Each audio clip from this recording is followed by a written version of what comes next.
drückt doch irgendetwas, ist hier. Willst du nicht darüber reden? Es ist nichts. Lauf! Komm, du machst den! Zweiten.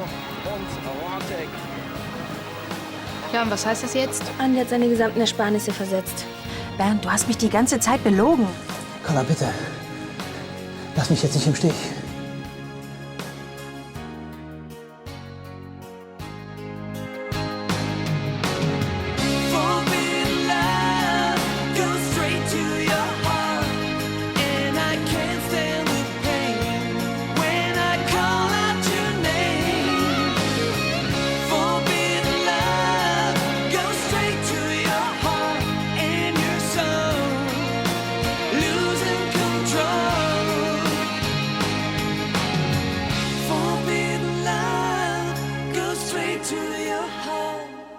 Carla?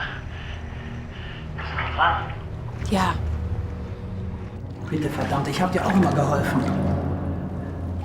Bernd, es geht hier um Mord. Ja, wieso? Wie oft soll ich dir denn noch sagen? Ich war's nicht. Du musst mir doch vertrauen. Ja, das tue ich ja auch. Aber ich mache mich strafbar, wenn ich dir zur Flucht verhelfe. Ich will nicht fliehen. Ich will meine Unschuld beweisen. Was wird denn sonst aus Vanessa? Ich kümmere mich schon um sie. Das ist mein Job. Ich bin ihr Vater. Warte.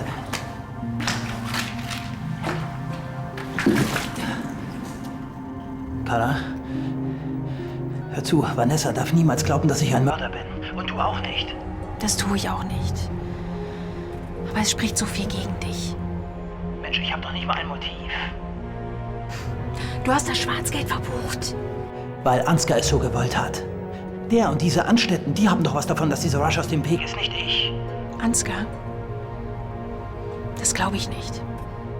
Ja, mein Gott, dann eben Tanja, was weiß ich denn? Traust du dir etwa über den Weg? Nein. Carla, du musst mir jetzt gut zuhören. Du musst die beiden beobachten. Wenn die was mit dem Mord zu tun haben, dann ist das meine einzige Chance. Hm? Oh.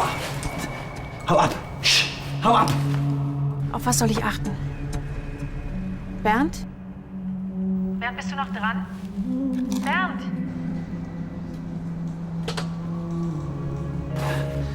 Carla, bist du noch dran? Hallo?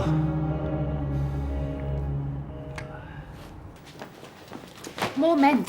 Ich will jetzt wissen, was du mit dieser Bemerkung gemeint hast. Ist doch egal. Andi ist es nicht. Sag mal, raffst du nicht, dass wir uns Sorgen machen? Rafft ihr nicht, dass ihr mir auf die Nerven geht? Okay. Wenn ihr es wissen wollt, ich bin inzwischen auf meinem Auge blind. Andi, Lass. Das Auge ist futsch. Nächstes Thema. aber in den USA können sie dir doch mit dieser OP bestimmt helfen. Kapier endlich, dass ich keine Kohle habe für sowas. Die Pferdewette da. Das war meine letzte Chance. Aber du musst jetzt was unternehmen, sonst ist es zu spät. Dann nimmst du eben doch das Geld von Johannes. Das werde ich ganz bestimmt nicht tun. Mann, warum bist du bloß so stur? Andi, ich kann dir das Geld Du leihen. kannst ganz schnell die Fresse halten. Oh ja, wie nobel. Warum auch Geld von anderen nehmen? Banküberfälle sind ja ein Kinderspiel. Gute Idee. Ich denke darüber nach. Das war's dann wohl. Mann, dieser verdammte! Und wo willst du jetzt hin? In die frische Luft. Ich muss nachdenken. Was machst du denn hier? Ich wollte Carla zum Lunch einladen. Vielleicht hast du ja rein zufällig Lust mitzukommen. Ich weiß nicht. Weißt du, ob du Hunger hast? Nein, ob das so eine gute Idee ist, wenn wir zusammen essen gehen. Was ist, wenn uns jemand sieht? Ach komm schon. Wer kann schon was dagegen haben, wenn du mit deinem Stiefsohn einen Happen isst? Also gut.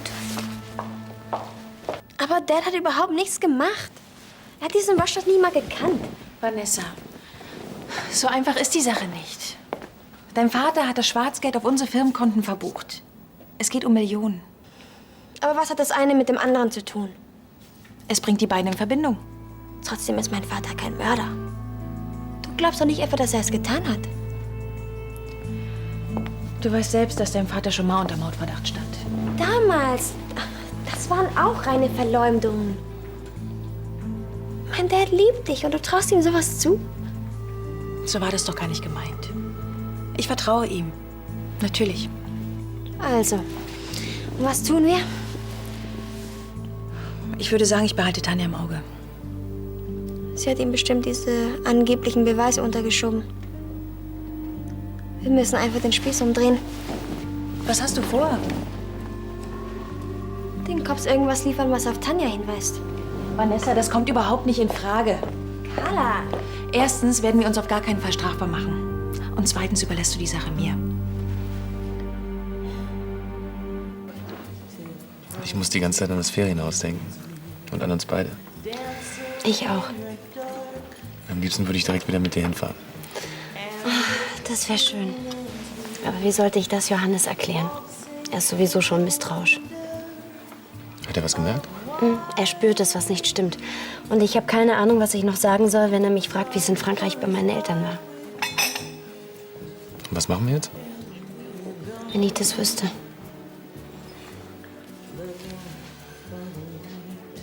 Ich wünschte so sehr, wir hätten eine gemeinsame Zukunft.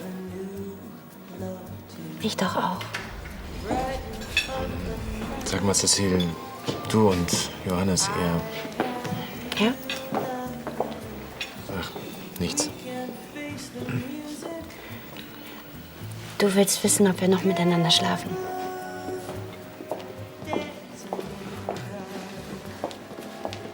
Hallo, ihr beiden. Das ist ja eine Überraschung. Dürfen wir? Ja, klar.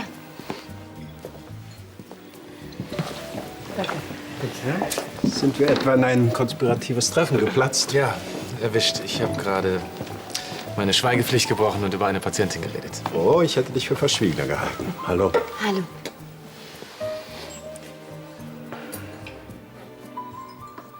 Oh, Charlie, das riecht herrlich. Du musst ja Stunden für die Bouillabaisse gebraucht haben. Naja, Zeit habe ich ja. Prost, Tilly. Prost. Hallo. Hallo Jana, setz dich. Charlie hat gekocht. Ja, und es ist noch was im Topf. Nein, ich habe gar keinen Hunger. Ich wollte lieber was mit euch besprechen. Ja, ich muss mal nach der Suppe schauen. Nein, bleiben Sie ruhig. Es ist überhaupt kein Geheimnis. Was ist denn los? Also, Andi braucht schnellstmöglich viel Geld für die OP, sonst wird er auf seinem verletzten Auge blind. Oh Gott, der Ärmste. Und deswegen sehe ich auch nur eine Möglichkeit. Ich werde mich selbst anzeigen, egal was ich für eine Strafe bekomme. Bitte?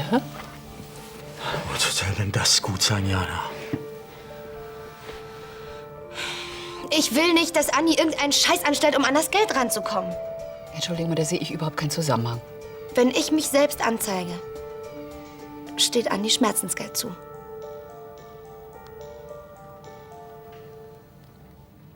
Bitte schön. Dankeschön.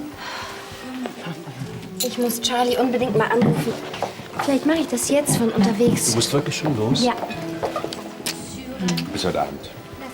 Und wir sehen uns ja bestimmt noch in der Firma. Ja, ja. Meine Patienten warten auch. Also, entschuldigt mich, schönen Tag noch.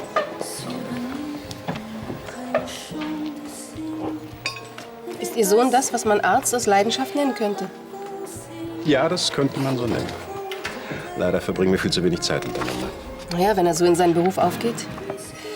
Und bei all dem Ärger, den Sie zurzeit in der Holding haben. Wenigstens weiß ich, dass ich mich auf ihn verlassen kann. Ich wüsste gar nicht, was ich ohne ihn und Cecile täte. Bitte, Jana, warte doch mal. Ich möchte es endlich hinter mich bringen. Du solltest aber nichts überstürzen. Ich habe schon viel zu lange gewartet. Ich bin das Andi schuldig. Dein Vorsatz ehrt dich, aber denke über die Konsequenzen nach. Unter anderem könntest du ins Gefängnis gehen. Du bist jetzt 18. Was wird aus deiner Zukunft mit deiner Vorstrafe? Du verbaust dir sämtliche Chancen. Ihr habt mir doch beigebracht, dass ich zu dem stehen soll, was ich verbockt habe. Andi ist meinetwegen auf einem Auge blind. Und jetzt habe ich endlich die Chance dazu, ihm zu helfen. Na, eben nicht. Wenn du zugibst, dass du die Bremsen an seinem Motorrad manipuliert hast, zahlt das keine Versicherung. Das glaube ich nicht. Ich frage Lars, er ist schließlich der Anwalt. No, der wird dir nichts anderes sagen. Meine Entscheidung steht fest.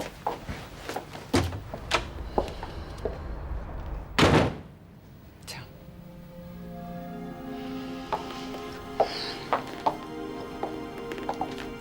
Sag mal, zum Unfallzeitpunkt, da war Jana doch noch minderjährig, oder? Das ist richtig. Und wir sind haftbar. letzter Zeit hatten wir ziemlich hohe Kosten auf der Baustelle. In ein paar Wochen erwarten wir die Zahlungen für den nächsten Bauabschnitt. Das ist gut. Zahlen wir Anni die OP? Also, versuchen wir unsere Jana abzubringen von ihrer unsinnigen Selbstanzeige.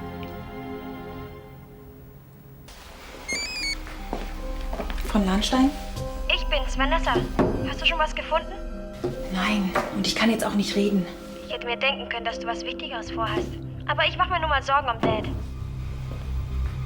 Ich weiß. Aber glaub mir, ich würde deinen Vater auch lieber heute als morgen entlasten. Aber da musst du mich jetzt machen lassen. Gut, aber ruf mich an, sobald... Ja, sobald ich was gefunden habe, versprochen. Und wonach suchst du, wenn ich fragen darf? Ansgar, ich... Gib dir keine Mühe. Hier hat die Polizei schon alles durchwühlt. Wenn du unbedingt Detektiv spielen willst, dann versuch's doch mal bei uns zu Hause. Ich bin mir sicher, in Bernds Zimmer findest du noch jede Menge Beweise gegen ihn. Bernd ist unschuldig. Warum sollte er Rush umgebracht haben?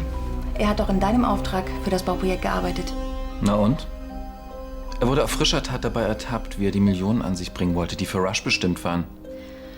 Bernd behauptet, dass man ihm damit eine Falle gestellt hat. Genau wie die anderen angeblichen Beweise, die ihm untergeschoben wurden. Ach. Dann willst du also deinem eigenen Bruder einen Mord unterstellen, ja? Das habe ich nicht gesagt. Aber vielleicht haben die ja was übersehen. Ja, und deswegen durchwühlst du meinen Schreibtisch. Diese Anstetten, die hatte doch auch Zugang zu allen Unterlagen. Vielleicht hatte sie einen Grund, Rush umzubringen. Ach komm schon, jetzt red dich doch nicht raus. Du verdächtigst mich? Carla, habe ich nicht immer zu dir gehalten? Ansgar, wer auch immer hinter dieser Sache steckt, ich krieg's raus. Verlass dich drauf. Was soll das denn sein? Eine Drohung? Mach, dass du rauskommst.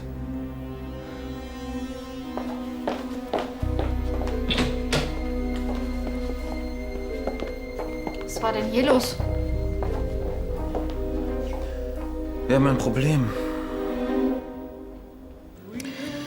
Erst erfahre ich, dass Ansgar mich hintergeht, dann die Probleme mit Carla. Nein, das steckt man nicht so leicht weg. Mit Felix hatte ich auch mal wieder schwere Zeiten. Aber es ging immer wieder aufwärts. Und inzwischen hat er sein Leben ganz gut im Griff. Ja, ich weiß auch von Lichtblicken zu berichten. Nico hat sich wunderbar auf dem Schloss eingelebt und Leonhard macht mir auch viel Freude. Also, wenn du willst, kann ich dich auch noch schnell in der Holding vorbeibringen. Nein, das brauchst du nicht. Okay, dann. Ja, nicht hier. Alles klar. Bis bald. Leonhard? Ich bin dir noch eine Antwort schuldig. Du wolltest wissen, ob Johannes und ich noch miteinander schlafen. Das wusste ich gar nicht. Sie haben noch einen Sohn? Oh ja? Konstantin. Er lebt bei der Familie seiner Mutter in Italien. Nach dem tödlichen Unfall meiner ersten Frau hielten wir diese Entscheidung für sinnvoll. Dann haben Sie gar nicht erlebt, wie er aufgewachsen ist. Oh, ich habe das schon des Öfteren bedauert. Ja, vielleicht war es auch falsch, Konstantin nicht zu mir zu holen. Wir machen alle unsere Fehler. Aber wichtig ist doch nur, dass man sie nicht wiederholt, oder? Cecile und ich, wir wünschen uns ein Kind. Und wie jeder angehende Vater habe ich mir diesmal natürlich vorgenommen, wirklich alles richtig zu machen. Sie können sich gar nicht vorstellen, wie ich mich auf diesen kleinen Schreihals freue. Ich kann das nicht. Nicht nachdem wir miteinander geschlafen haben. Wann sehen wir uns wieder? Ich weiß es nicht. Dann ruf mich doch einfach an, ja? Okay. Ciao.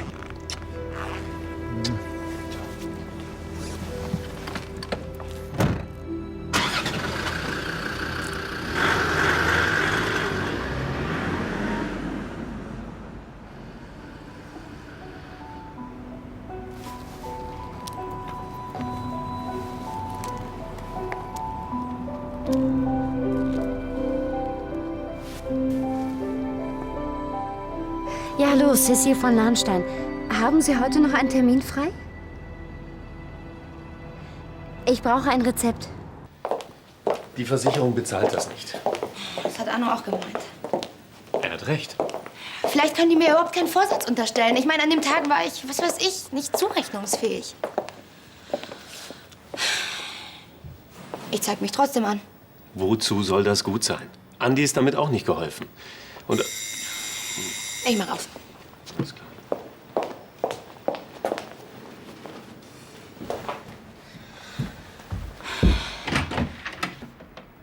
Ihr?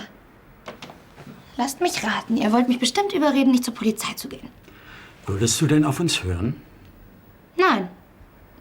Wir möchten dir einen Vorschlag machen. Dürfen wir reinkommen? Dankeschön.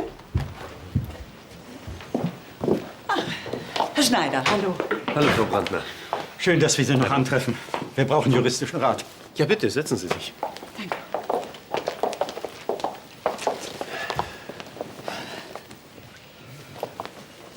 Ist es richtig, dass wir regresspflichtig sind, wenn Jana sich anzeigt? Ja. Wie? Das heißt, Arno und Elisabeth müssten dann zahlen? Ja, das wollte ich dir eben sagen. Das will ich aber auf gar keinen Fall. Es besteht also kein Grund für Sie, sich in Teufels Küche zu bringen. Ja, natürlich, wenn ich euch da reinreite. Jana. Wir möchten dir das Geld für die... Also, das heißt Andi, das Geld für die Operation gerne geben. Einzige Bedingung, keine Selbstanzeige.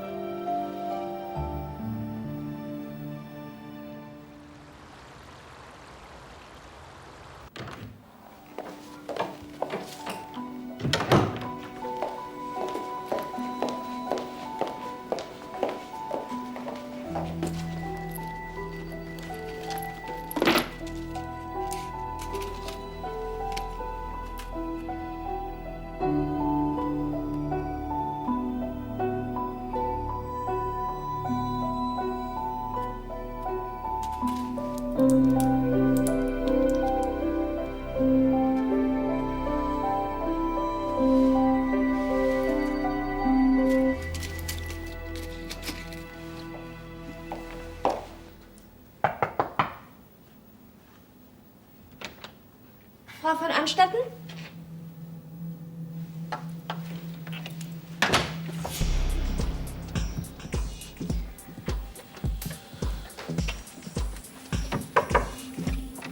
Hallo?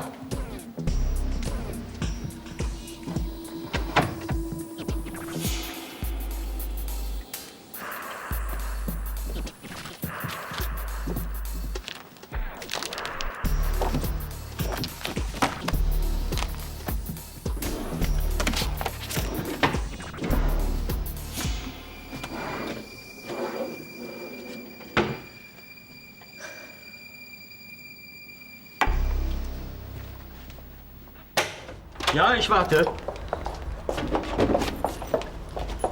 Ich bin froh, dass du dich so entschieden hast. Das ist auch wirklich ganz lieb von euch. Ich zahle es euch garantiert wieder. Ach, darüber macht dir mal nicht jetzt schon den Kopf. Hm? Möchtest du was essen? Nee, ich glaube, ich gehe lieber nicht. Herr Dr. Lahnstein. Ja, natürlich, das ist überhaupt kein Problem. Ich verstehe, je eher, desto besser. Sie kontakten den amerikanischen Spezialisten? Gut, auf Wiederhören. Und danke für die Information. Na, mit wie viel müssen wir rechnen? 50.000. Oh, das ist verdammt viel Geld. Können wir das überhaupt stemmen? Eine Abfindung haben wir fast komplett in den Bau gesteckt. Nächste Woche sind die Löhne fällig. In 3 Wochen kommt die nächste Rate von der Holding. So lange müssen wir eben warten. Dr. Lahnstein sagt, es muss so schnell wie möglich operiert werden. Wenn Andi länger wartet, hat es keinen Sinn mehr. Oh Gott. Oh, komm, Arno. Das packen wir. Wenn ich noch mal mit der Bank rede. Vielleicht erhöhen die kurzfristig unseren Kontokorrent. Elisabeth, der ist ausgereizt. Und wenn wir den Rest von meiner Abfindung nehmen und die Daumen drücken, dass keine unerwarteten Kosten auf uns zukommen.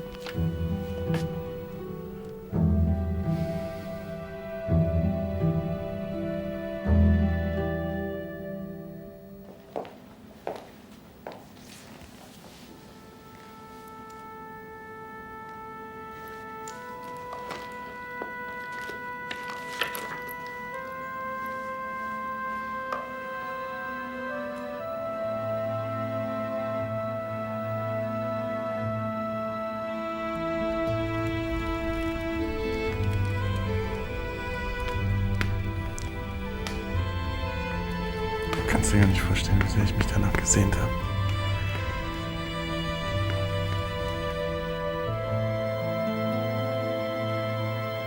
Träumst du, Schatz? Ich habe nachgedacht. Was ist denn das für ein Haus?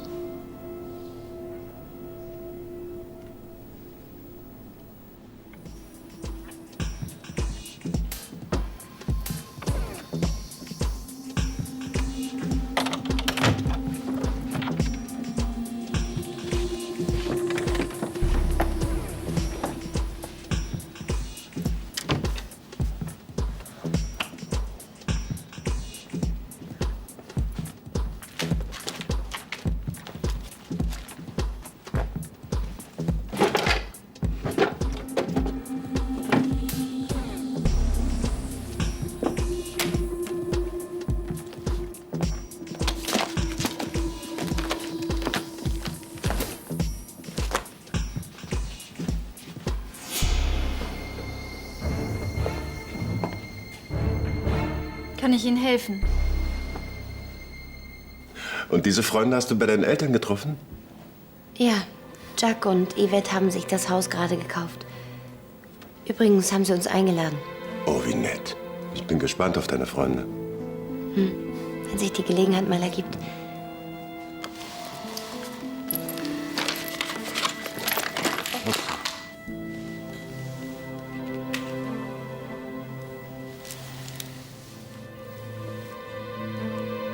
Du nimmst wieder die Pille. Ich dachte, wir wollten ein Baby.